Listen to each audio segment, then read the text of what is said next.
ବଣରେ ରହୁଥିଲା ଓଟଟିଏ। ଭାରି ନିରୀହ ଥିଲା ସେ ଓଟ। ଦିନେ ଗୋଟେ ବିଲୁଆ ତା ସାଙ୍ଗରେ ଆସି ସାଙ୍ଗ ହେଲା। ବିଲୁଆ ଓଟ ସାଙ୍ଗରେ ଏମିତି ମିଶିଗଲା ଯେମିତି ତାକୁ ଆଗରୁ ଜାଣିଥିଲା। ଓଟ ବି ବିଲୁଆକୁ ସହଜରେ ବିଶ୍ୱାସ କରିନେଲା। ଦିନେ ଦୁଇ ଜଣ କଥା ହେଲା ବେଳେ ବିଲୁଆ କହିଲା, ଜାଣିଲ ଓଟ ଭାଇ, ନଈ ଆରପଟରେ ବହୁତ ଭଲ ଫସଲ ହେଇଛି। ଆଉ ତାକୁ କେହି ବି ଜଗା ରଖା କରୁନାହାନ୍ତି। ଚାଲ ଆମେ ସେଠିକି ଯିବା। ଆମ ବଣରେ କଣ ଫସଲ ଅଭାବ ଅଛି କି? ସେ କଥା ନୁହଁ ଯେ, ବଣର ଖାଲି ଗଛପତ୍ର ଅଛି, ହେଲେ ସେଠି ତ ଫସଲ ଅଛି। ତମେ ଫସଲ ଖାଇବ ଆଉ ମୁଁ ଆଖୁ ଖାଇବି। ମତେ କାହିଁ କିଛି ଠିକ ଲାଗୁନି। ତଥାପି କହୁଛ ଯଦି ପରେ କେତେବେଳେ ଯିବା। ଓଟ ସିନା ନିରୀହ ପ୍ରାଣୀ, ହେଲେ ବିଲୁଆ ତ ବହୁତ ଚାଲାକ। ତାର ଓଟ ସାଙ୍ଗରେ ବନ୍ଧୁ ବାନ୍ଧିବାର ମୁଖ୍ୟ ଲକ୍ଷ୍ୟ ଥିଲା ଯେ ସେ କେମିତି ଓଟ ମାଂସ ଖାଇବ। ତେଣୁ ଯୋଜନା ଅନୁସାରେ ସେ ନଈ ଆରପଟକୁ ଓଟକୁ ନେଇ ତାକୁ ମାରି ତା ମାଂସ ଖାଇବାକୁ ଚାହୁଁଥିଲା। ବିଲୁଆ ଏମିତି ବି ଯୋଜନା କରିଥିଲା ଯେ ଯଦି ଓଟ ମରିଯାଏ ତେବେ ଅନେକ ଦିନ ଧରି ସେ ତା ମାଂସକୁ ଖାଇପାରିବ। କିଛି ଦିନ ପରେ ସେ ଓଟକୁ ଆଉଥରେ ନଈ ଆରପଟକୁ ଯିବା ପାଇଁ କହିଲା। ଦେଖ ଓଟ ଭାଇ, ଏ ଗଛ ପତ୍ର ଗୁଡା ଖାଇ ଖାଇ ତମକୁ ଖରାପ ଲାଗୁନି? କେତେ ଦିନ ଏଗୁଡା ଖାଉଥିବ? ଗୋଟେ କାମ କରିବା, ନଈ ଆରପଟକୁ ଯାଇ ଫସଲ ଖାଇକି ଫେରି ଆସିବା। ଏଥର ଓଟ କିନ୍ତୁ ଆଉ ମନା କରିପାରିଲାନି। ସେ ନଈ ଆରପଟକୁ ଯିବା ପାଇଁ ସହଜରେ ରାଜି ହେଇଗଲା। ହଉ, ଏତେ କରି କହୁଛ ଯଦି ତାହେଲେ ଚାଲ ନଈ ଆରପଟକୁ ଯାଇ ବୁଲି ଆସିବା। ଓଟ ପିଠିରେ ଯାଇ ବସିଲା ବିଲୁଆ, ଆଉ ଦୁହେଁ ସାଙ୍ଗ ହେଇ ଚାଲିଲେ ନଈ ଆରପଟକୁ। ନଈ ଆରପଟରେ ଥିଲା ବହୁତ ଗୁଡାଏ ଫସଲ, ଆଉ ତାକୁ ଜଗିବା ପାଇଁ ଥିଲା ଜଣେ ଚାଷୀ।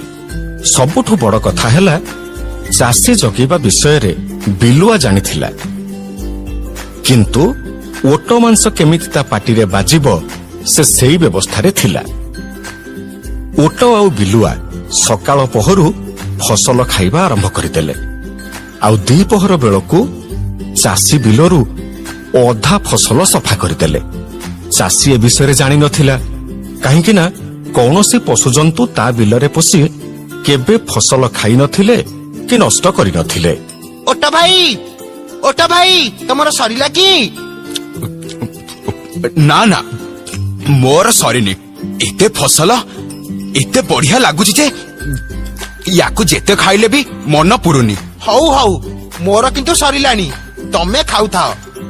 ଏମିତି କଥା କହି ବିଲୁଆ ଚାଲିଗଲା ବୁଦାମୂଳକୁ, ଆଉ ସେଠି ଖୁବ୍ ଜୋରରେ ଭୋକିଲା।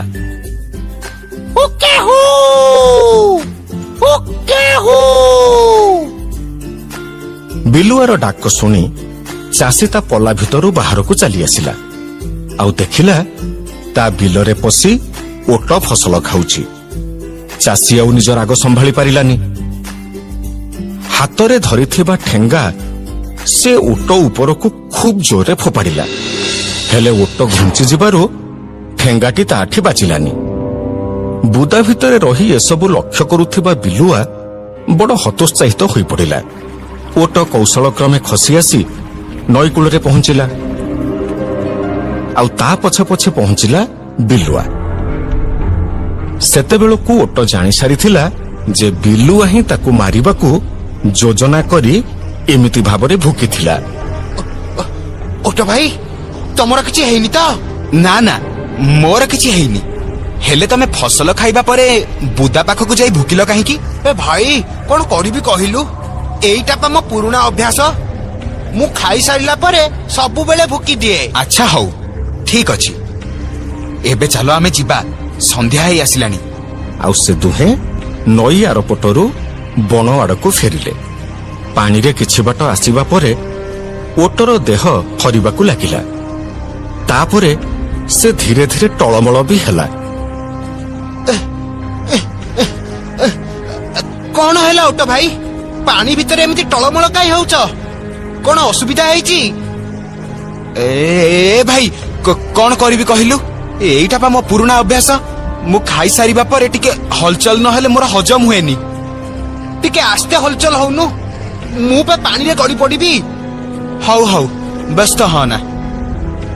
ଓଟ କିନ୍ତୁ ବିଲୁଆକୁ ମିଛ ଆଶ୍ୱାସନା ଦେଲା। ସତରେ କିନ୍ତୁ ସେ ଜାଣି ଶୁଣି ବିଲୁଆକୁ ପାଣିରେ ପକେଇ ଦେଇଥିଲା।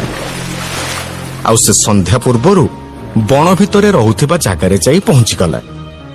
ତା ମନରେ ବିଲୁଆକୁ ମାରିବାର ଗ୍ଲାନି କିମ୍ବା ଅନୁଶୋଚନା ନଥିଲା, କାହିଁକି ନା ସେ ଜାଣିଥିଲା ଯେ ବିଲୁଆ ବିଶ୍ୱାସଯୋଗ୍ୟ ପ୍ରାଣୀ ନୁହେଁ।